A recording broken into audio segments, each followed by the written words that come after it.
Des pépites, Vincent. J'y ai découvert des pépites ici dans les ruelles de Saumur. Alors, il faut savoir que Saumur, c'est la ville des hôtels particuliers. On en compte une trentaine ici, dont certains ont été construits à partir du XIIIe siècle. Alors, ça n'est pas le cas de cette maison que j'ai vraiment envie de partager avec vous. Cette pépite, il s'agit de la Maison du Roi qui date, elle, du XVe siècle.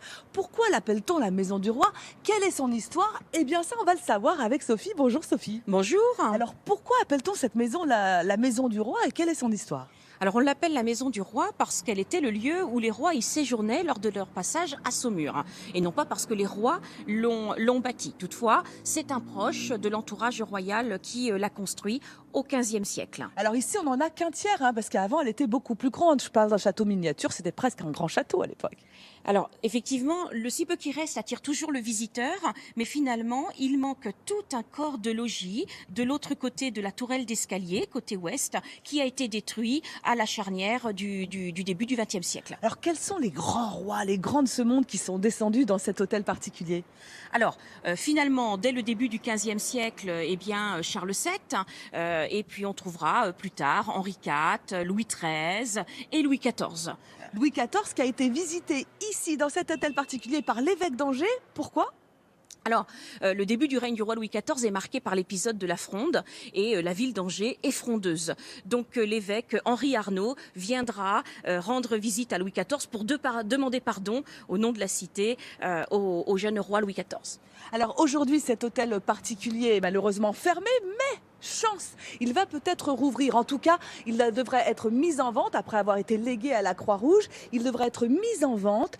Et j'aimerais bien, en fait, Vincent, que vous soyez mon chevalier et que vous m'emmeniez ici, dans cet hôtel particulier. Mais oui, Vincent, et c'est une très belle histoire que celle de l'église des Ardillers, ici, dans le quartier historique de Saumur. Alors, une histoire de miracle, mais avant tout, je voulais que vous admiriez ici la rotonde. Dès qu'on pénètre dans l'église, nous sommes dans cette rotonde qui a pendant longtemps été l'une des plus grandes de France. Regardez, 27 mètres de hauteur sous ce dôme.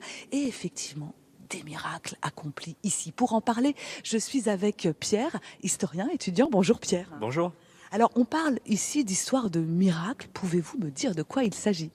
Alors en 1454, ici va avoir lieu une trouvaille par un paysan qui va trouver en fait une pietà et ça va donner lieu à un certain nombre de miracles liés à des pèlerinages. Des personnes vont venir ici à Saumur. Entre 1594 et 1713, on va relever 133 miracles, ce qui est assez impressionnant.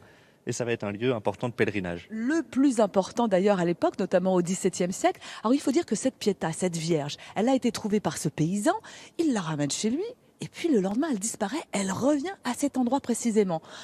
Il recommence, il la ramène chez lui de nouveau et elle revient de nouveau ici. Et c'est à partir de là qu'on a décidé de bâtir cette église. Alors il faut dire que Ardillé, son nom vient du mot argile et en fait d'une source miraculeuse.